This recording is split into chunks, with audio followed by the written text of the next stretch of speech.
अस्सलाम वालेकुम स्टूडेंट्स, आप सबका वेलकम है इंग्लिश लिटरेचर चैनल पर।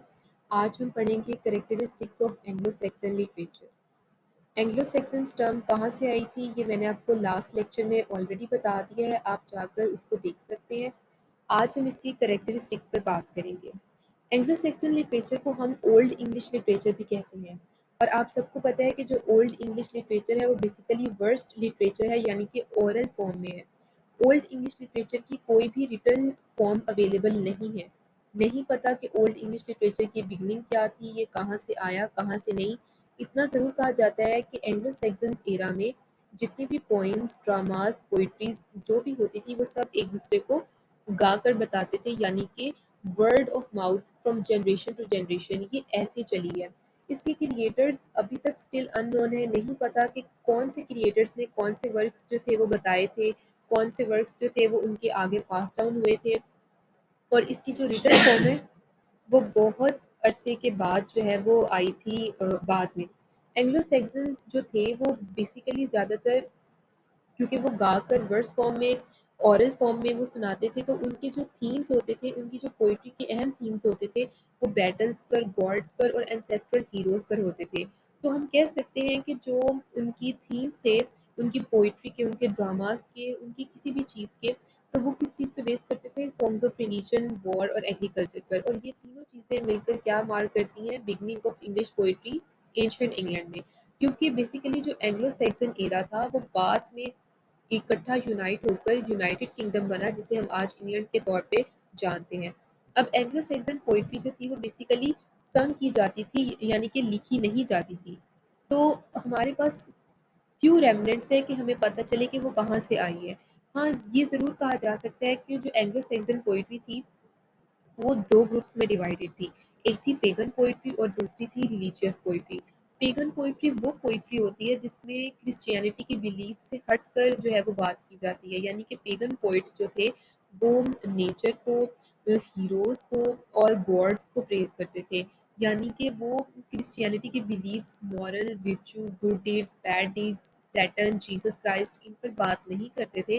वो नेचर पर बात करते थे, वो हीरोज़ पर बात करते थे कि वॉरियर्स के अंदर कौन-कौन सी सलाहियात होनी चाहिए और तब के दौर के जो वॉरियर्स थे वो कैसी उनकी पर्सनैलिटी होती थी। और जो रिलीजियस पोइट्री थी वो डेफ़िनेटली उनमें मॉरल लेसन्स होते थे, उनमें वर्च्यूज़ होती थी, वर्च्यूज़ की बातें होती थी, उसमें गुड डीड्स, बैड डीड्स के बारे में बताया जाता था। और जो 2 अहम पोएट हैं उस टाइम के वो हैं कैडमन और साइनवल्फ। अगर हम एंग्लो सैक्सन लिटरेचर को डीप पढ़ें तो हमें पता चलता है कि एंग्लो सैक्सन लिटरेचर में रिडल्स भी आती हैं, यानी कि तब के दौर में लोग सिर्फ पोइम्स को गाकर नहीं सुनाते थे, बल्कि लोग जो है वो पहेलियाँ इनको भी बहुत ज़्यादा जो है वो बयान करते थे। तो the most famous Anglo Saxon riddles are found in the Exeter book. Exeter book एक मैन्युस्क्रिप्ट है ओल्ड इंग्लिश लिटरेचर की, जिसमें बहुत ज़्यादा सेक्युलर और रिलीजियस पोइम्स हैं। अदर राइटिंग्स भी हैं, लेकिन इसमें कलेक्शन है 94 रिडल्स की। अब ये जो 94 रिडल्स हैं ये किसी एक शख्स ने नहीं लिखी, बल्कि बहुत ज़्यादा लोगों की लिखी हुई ये रिडल्स जो है उनकी कलेक्शन जो है वो इस बुक में इंक्लूड है। और ये भी कहा जा सकता है कि जो ये रिडल्स थी इनके, ये भी 2 चीज़ों पे बेस करती थी, यानी कि कॉमिकल भी थी, ऑब्सीन भी थी। कॉमिकल वो होती हैं जो जिनका थोड़ा-सा हैप्पी, थोड़ा-सा फ़नी, थोड़ा-सा जस्ट वो आप कह सकते हैं कि फनी जिनका एलिमेंट आ जाता है, कॉमिक के रिलेटेड होता है। और ऑब्सीन आप कह सकते हैं कि ये थोड़ी-सी वल्गैरिटी की तरफ आ जाती है। अब एंग्लो सैक्सन लिटरेचर में जो सबसे अहम जो पॉइंट था, जो सबसे अहम पोएट्री थी वो थी बियोवुल्फ। पेगन पोएट्री जो थी, बियोवुल्फ एक जो है वो वॉरियर के नाम पे ये पोएम का नेम रखा गया था, और इसमें एक वॉरियर की हीरोइक डीड्स के बारे में बताया गया था कि एक वॉरियर जो है वो कैसा होता है। और तब के दौर के जो लोग थे वो कैसे अपनी जितनी भी उनके ऊपर मुसीबतें आती थी, जितनी भी उनके ऊपर जो है वो स्ट्रगल्स आती थी, तो वो कैसे अपने हीरोज़ पे वो इतना फेथ रखते थे कि उनका हीरो उन्हें बचा लेगा। और कैसे जो हीरो होता था वो पूरे किंगडम को, पूरी अपने ट्राइबल एरिया को बचाता था। तो ब्यूवुल्फ जो है वो आप कह सकते हैं कि सबसे पहली अर्लीस्ट और ग्रेटेस्ट एपिक पोएम है एंग्लो सैक्सन लिटरेचर की। The poem story is not English, ये इंग्लिश में नहीं है, बट कहाँ से आई है? जर्मनी से आई है। और ये बताती है कि ये एक स्कैंडिनेवियन स्टोरी है जिसे बाद में पोएम में कन्वर्ट करके इंग्लैंड में इंक्लूड कर दिया गया, यानी कि इंग्लैंड का जो लिटरेचर है उसमें ऐड कर दिया गया। और ये पोएम जो है वो 3000 लाइन्स पर लिखी गई है, इसीलिए इसको एपिक पोएम कहते हैं। एपिक वो होती है जो सबसे ज़्यादा लॉन्ग नैरेटिव पोएम होती है। इसके अलावा जो पोएम है इसमें क्या सेलिब्रेट करते हैं, इसके थीम्स क्या है? इसके थीम्स है heroic deeds of the warrior, जो मतलब कि इसमें वॉरियर के बारे में बताया गया है कि उसकी हीरोइक डीड्स क्या होती हैं और इसी बेस तो पे इस उस पोएम का किंग को नाम क्या रखा गया है। प्रॉब्लम आती है अब कि वहाँ ब्यूवुल्फ पर क्या एक होते हैं, वो मॉन्स्टर स्वीडन उनके के एरिया आते में हैं, आता वहाँ है जो पर आकर उनके किसको लोगों को रेस्क्यू परेशान करने करता है। आते हैं तो और ब्यूवुल्फ ब्यूवुल्फ जो है वो उस किंग ऑफ मॉन्स्टर को जो है डेनमार्क वो होते हैं मार देता है। फाइट के साथ, और उस मॉन्स्टर का नाम होता है गिरॉल। कोई इसे ग्रैंडल भी कहते हैं, कोई इसे गिरॉल भी कहते हैं। फिर अगले दिन उस गिरॉल की मदर जो है, यानी कि मदर मॉन्स्टर आती है। ब्यूवुल्फ जो है वो उसके साथ भी बहादुरी से लड़ता है और उसको भी मार देता है। इस तरह जो है ना वो उस अपने ट्राइब को बचा लेता है और वो किंग ऑफ डेनमार्क को भी बचा लेता है, जिसकी वजह पर जो किंग है ना वो बियोवुल्फ को बहुत ज़्यादा जो है वो रिवॉर्ड करते हैं गिफ्ट से, प्राइजेस से, और बियोवुल्फ की शोहरत के चर्चे हर जगह होने लग जाते हैं। हर कोई बियोवुल्फ को हीरो के तौर पे जानने लग जाता है। अब 50 ईयर्स का टाइम पीरियड गुजर जाता है, उसके बाद दोबारा से एक ड्रैगन जिसके मुंह से आग निकल रही होती है, वो अचानक से उसी ट्राइब पे दोबारा हमला कर देता है। और बियोवुल्फ जो है ना वो, क्योंकि वो उस टाइम पे वो निकल जाता है वहाँ से, तो जो किंग है ना वो दोबारा उसकी मदद लेने के लिए उसे बुलाता है। अब किंग अपने साथ 11 लोगों को लेके जाता है उस ड्रैगन से लड़ने, जिनमें से एक बियोवुल्फ भी होता है। अब बियोवुल्फ जो है वो उस ड्रैगन के साथ बड़ी बहादुरी से लड़ता है, उस ड्रैगन को बड़ा उसको शिकस्त देता है। लेकिन क्या होता है, जो है ना वो ड्रैगन को तो मार देता है, लेकिन बियोवुल्फ जो खुद है ना वो खुद बड़ा जख्मी हो जाता है बैटल के दौरान। और एंड पे क्या होता है कि जो बियोवुल्फ है ना वो हीरोइक उसकी डेथ हो जाती है। और जो पोएम है उसकी एंड स्टोरी ये होती है कि जो बियोवुल्फ है उसकी ग्रैंड फ्यूनरल होती है, उसके जो लोग हैं उसके इलाके के वो उसकी बड़ी तारीफ करते हैं और कहते हैं कि एक वॉरियर की क्या उसके अंदर हीरोइक डीड्स होनी चाहिए, उसको बड़ा प्रेज करते हैं। और इसी पे जो है ना वो स्टोरी एंड हो जाती है। अगर हम इसके राइटिंग फीचर्स के बारे में बात करें बियोवुल्फ के, तो मैंने आपको पहले ही कहा कि ये क्रिश्चियन पोइट्री नहीं बल्कि एक पेगन पोइट्री है, यानी कि इसमें हीरोइक डीड्स के बारे में बताया गया है, ना कि क्रिश्चियनिटी की बिलीव्स के ऊपर बात की गई है। और इसमें ये भी बताया गया है कि जो होल पोएम है इसमें, कि वहाँ के जो ट्राइबल सोसाइटी थी उसकी क्या पिक्चर थी, वहाँ के लोगों के क्या कस्टम्स थे, क्या कंडीशंस थी, उसके बारे में बताया गया। और ये भी बताया गया कि वहाँ के लोग ब्रेव ज़रूर थे लेकिन टेरर हॉन्टेड भी थे, यानी कि खौफज़दा भी बहुत जल्दी हो जाया करते थे। इसके अलावा जो ये पोएम है ये एक लिरिकल पोएम है जिसमें बहुत ज़्यादा सॉलिड स्ट्रेसेस और कॉन्सोनेंट्स का भी जिक्र किया गया है। हर लाइन को 2 हाफ्स में डिवाइड किया गया है और ईच हाफ जो है ना उसको हम कह सकते हैं कि वो स्ट्रेसेस बहुत ज़्यादा उसमें दिए गए हैं। जो अब ये टर्म्स मैं आपको बता रही हूँ ना, लिरिकल, सॉलिड स्ट्रेसेस, कॉन्सोनेंट्स, ये आप आगे जाके पोइट्री की जो कैरेक्टरिस्टिक्स है ना कि पोइट्री में क्या क्या चीज़ें यूज़ होती हैं उसमें आप पढ़ेंगे, फिर आपको पता चलेगा कि स्ट्रेस्ड सिलेबल क्या होता है, अनस्ट्रेस्ड सिलेबल क्या होता है, और जो है वो कॉन्सोनेंट्स क्या होते हैं, वाउल्स क्या होते हैं। इसके अलावा एलिट्रेशन जो है इसमें उसका बहुत ज़्यादा यूज़ किया गया है। एलिट्रेशन वही होती है कि आप जो है ना वो सिमिलर जो है ना वो साउंड्स, यानी कि सिमिलर कॉन्सोनेंट साउंड्स वो एक लाइन के स्टार्ट में आ रहे होते हैं। ये बेसिकली वर्ड्स होते हैं, जैसे कि आप कह सकते हैं कि Peter pipe picked a pack of pickled papers, तो इसमें पी का जो साउंड आ रहा है ना वो एलिट्रेशन को शो कर रहा है। ठीक है, इसके अलावा इस पोएम में बहुत ज़्यादा मेटाफर्स भी हैं। इसके अलावा इसकी टोन जो है वो सैड है, मेलैंकोली वाली है, क्योंकि एंड पे जो है वो हीरो की डेथ हो जाती है, तो डेफिनेटली टोन जो है वो सैड है। इसके अलावा ये कन्वे मैसेज करती है, एम्प्टीनेस ऑफ लाइफ का भी करती है। इसके अलावा ये बहादुरी, ब्रेवरी का भी करती है कि कैसे जो हीरो है उस टाइम पे लड़ते थे। इसके अलावा ये पोएम ये भी बताती है कि तब के दौर के कस्टम्स और मैनर्स क्या थे। अगर हम बात करें सेकंड टाइप की पोइट्री की, जिसका मैंने आपको बताया था कि पेगन के अलावा और कौन सी टाइम की पोइट्री जो थी वहाँ पर फेमस थी, तो वो थी रिलीजियस पोइट्री। अब एंग्लो सेक्सन पोइट्री में जो रिलीजियस पोइट्री थी उसका सेंट्रल पार्ट था, और इसके साथ जो है वो दो पोइट्स बहुत ज़्यादा जो है वो लिंक करते हैं, बहुत ज़्यादा फेमस अगर है, हम वो है कैडमन की कैटमन और बात करें तो साइमन। कैडमन को कैटमन हम के ये बारे में कह भी हम सकते हैं कि वो पढ़ेंगे, लेकिन इंग्लैंड के साइमन के फर्स्ट बारे में नॉन उनके बारे रिलीजियस में भी हम पोएट थे। पढ़ेंगे। इसके अलावा वो फादर ऑफ इंग्लिश सॉन्ग्स भी उनको कहा जाता है। उनकी जो लाइफ स्टोरी है उसको बीजे ने अपनी हिस्टोरिया एक्लेसियास्टिका में बहुत ज़्यादा ब्रीफली बयान किया है। कैटमन एक बड़े हम्बल इंसान थे और वो कैटल्स की देखभाल करते थे एबे ऑन द यॉर्कशायर कोस्ट पे। न्यू ईयर की ईव पर वहाँ पर उनके एरिया में एक फीस्ट होता है जिस पर बहुत ज़्यादा लोग आकर अपने अपने सॉन्ग सुनाते हैं, लेकिन कैडमल ना बड़ा शेम्ड फील करते हैं और वहाँ से चले जाते हैं, क्योंकि उन्हें लगता है कि वो उनको कुछ गाना नहीं आता और वो बड़े शाय और इंट्रोवर्ट टाइप के होते हैं, और वो जाके ना काउ शेड में अपने सो जाते हैं। तो अपनी मतलब नींद में वो एक आवाज़ सुनते हैं जिसमें कोई ने कह रहा होता है कि गाओ, तो वो आगे से रिप्लाई करते हैं कि मैं कैसे गाऊँ, मुझे गाना नहीं आता। फिर एक मिस्टीरियस वॉइस आती है कि नहीं, you shall sing to me. तो फिर वो आगे से पूछते हैं कि व्हाट शैल आई सिंग, तो फिर उनको आवाज़ आती है कि sing me the song of creation. तो फिर कैडमन जो है वो एक सॉन्ग गाते हैं और उस सॉन्ग को जो बाद में उनकी पोइट फर्स्ट पोइम बन जाती है, उसको वो नेम देते हैं द हाइम ऑफ प्रेज का। इससे उनकी सक्सेस जो है वो बढ़ती है। इसके बाद जो कैडमन है बहुत ज़्यादा पोइम्स को कंपोज करते हैं, जिसमें बिब्लिकल पोइम्स भी आ जाती हैं, जिसमें बिब्लिकल मटेरियल यूज़ होता है। बिब्लिकल मटेरियल यानी कि जीसस क्राइस्ट के बारे में और जितनी भी मॉरल वर्चूज़ हैं उनकी मोरालिटी के बारे में, इनके बारे में जो है ना उनके थीम्स ऐड हो जाते हैं। इसके अलावा उनकी सबसे ज़्यादा जो इम्पोर्टेंट पोइट्री थी वो थी जेनेसिस और एक्सोडस।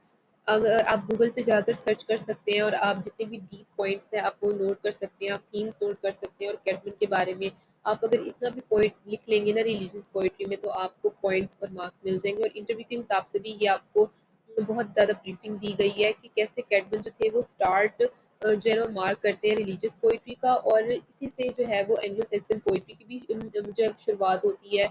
और ये कि ये एक रिलीजियस पोइट थे और इन्हें फादर ऑफ इंग्लिश सॉन्ग्स कहा जाता था, क्योंकि इन्हीं की पोइट्री जो है वो आगे सॉन्ग्स में बयान हुई हुई है। ठीक है। इसके अलावा जो साइनवुल्फ है, साइनवुल्फ भी 9th सेंचुरी के ही पोइट थे, लेकिन उन्होंने बियोवुल्फ को कंपोज नहीं किया। कुछ लोग कहते हैं कि साइनवुल्फ ने बियोवुल्फ को कंपोज किया है, लेकिन बियोवुल्फ की जो क्रिएटर है वो स्टिल अननोन है, नहीं पता कि बियोवुल्फ को किसने लिखा था। साइनवुल्फ जो है उनको आप कह सकते हैं कि ये ग्रेटेस्ट एंग्लो सैक्सन पोइट है। उनकी लाइफ स्टोरी के बारे में ज़्यादा तो नहीं लिखा हुआ, लेकिन ये है कि वो एक स्कॉलर थे। इसके अलावा जो है 1840 तक वो अननोन ही रहे हैं। 1840 के बाद ही लोगों ने उनको ज़्यादा जानना शुरू किया था। और लेकिन उन्होंने अपनी 4 पोएम ज़रूर प्रोड्यूस की थी, जिसमें Christ, Juliana, the Fates of the Apostles और एलीन है। अब ये जो 4 पोएम्स थी ये उन्होंने इन पोएम्स को डायडेक्टिक पोएम्स कहा है, और डायडेक्टिक पोएम्स जो थी वो 3 पार्ट्स में आगे डिवाइडेड थी। जो फर्स्ट पार्ट था वो नेटिविटी के बारे में था, जो सेकंड पार्ट था वो एसेंशन के बारे में था, और थर्ड पार्ट जो था वो किससे डील करता था, वो डूम्सडे से डील करता था। तो ये 3 पार्ट्स मिलकर इनकी 4 पोएम्स का जो थे वो पूरा मतलब सब्जेक्ट मैटर थे। इसके अलावा हम ये भी कह सकते हैं कि जो साइनवुल्फ है उन्होंने अपना सब्जेक्ट मैटर जो है वो चर्च लिटर्जी से भी लिया, और ज़्यादातर उन्होंने होमिलीज ऑफ ग्रीगरी ऑफ द ग्रेट यहाँ से भी अपना सब्जेक्ट मैटर चूज़ किया। और उन्होंने अपनी पोइम्स में अपने डीप लव को एक्सप्रेस किया क्रिस्ट के लिए और वर्जिन मैरी के लिए। क्रिस्ट का तो आपको पता है कि वो जीसस क्राइस्ट है, और जो वर्जिन मैरी है ये भी आपको पता है कि जिनको ये लोग मैरी मदर कहते हैं, जो एक मेरे ख्याल में शायद नन थी। इसके बारे में अगर आपने डिटेल से पढ़ना हो या अगर आपको उस पॉइंट को क्लियर करना हो तो आप गूगल पे जाके सर्च कर लें, क्योंकि मेरे ये बेसिक पॉइंट अभी वर्जिन मैरी के बारे में नहीं पता मुझे। तो यहाँ पर मिस इन्फॉर्मेशन देने से बेहतर है कि आप इसे खुद सर्च कर लें। और क्राइस्ट का तो सबको पता है कि जीसस क्राइस्ट जो है वो क्रिश्चियनिटी के जो है वो गॉड है, और वो जो है क्रिश्चियन पीपल इनको बहुत ज़्यादा मानते हैं। तो क्राइस्ट जो है वो वहाँ से इन्होंने ये वर्ड लिया है। इसके अलावा जो है इन्होंने अगर हम बात करें एंग्लो सैक्सन्स एरा की, तो वहाँ पर और भी बहुत ज़्यादा वर्क्स जो थे वो पब्लिश हुए थे, कंपोज हुए थे, जिसमें विट्सिथ है, वोल्टेरा है, डियोर है, ज्यूडिथ है। अगर हम बात करें विट्सिथ की, तो विट्सिथ भी हम कह सकते हैं कि एक कंपोजिशन है ओल्ड इंग्लिश पीरियड की। और ये पोएम किस तरह लिखी गई थी, ये 150 लाइन्स ऑफ वर्ड्स पर लिखी गई थी। इसकी डेट और इसके जो ऑथर हैं वो भी स्टिल अननोन है, नहीं पता कि किसने इसको लिखा है, कब लिखा है और ये कब शाया हुई थी। अब इस पोएम में या इस वर्क में क्या होता है, वो विट्सिथ की वॉन्डरिंग्स के बारे में बताते हैं कि एक जो वॉन्डरर होता है वो कैसा होता है। वॉन्डरर कौन होता है, जो जगह जगह जाता है, तलाश करता है, कुछ सर्च कर रहा होता है। इस विट्सिथ के वर्क में वो बताते हैं कि वॉन्डरिंग्स के बारे में बताते हैं, फ्यूडल हॉल्स के बारे में बताते हैं कि जो विरसित है वो कैसे जगह-जगह जाता है, देखता है, गाता है, और कैसे लोग जो है वो उसकी पोएम को पसंद करते हैं, उसको गिफ्ट्स देते हैं। मतलब इन शॉर्ट विरसित जो है ना वो प्लेसेस और लोगों के बारे में बताता है। नेक्स्ट जो है पोएम वो है वोल्टेरा। ये भी ओल्ड इंग्लिश पीरियड की एक पोएम है, इसकी 63 लाइन्स हैं।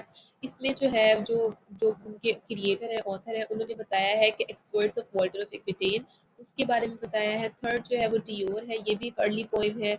ये पोएम क्या है, ये लेमेंट है, कंप्लेंट है डियोर की। डियोर जो इस पोएम का जो भी प्रोटैगनिस्ट आप कह सकते हैं वो है। ये सोरो के बारे में बताता है, और ये ज़्यादा पोएटिक है विरसित की निस्बत। विरसित भी पोएटिक है, लेकिन जो डियोर है वो ज़्यादा पोएट्री वाली फॉर्म में लिखी गई है। इसकी जो है टोन वो लिरिक है, और एंग्लो सैक्सन पीरियड में आपको पहले ही पता है कि वो लिरिकल पोएम्स होती थी, उनकी टोन भी लिरिकल होती थी, और वो ज़्यादातर जो है वो गाकर सुनाई जाती थी, ओरल फॉर्म में होती थी।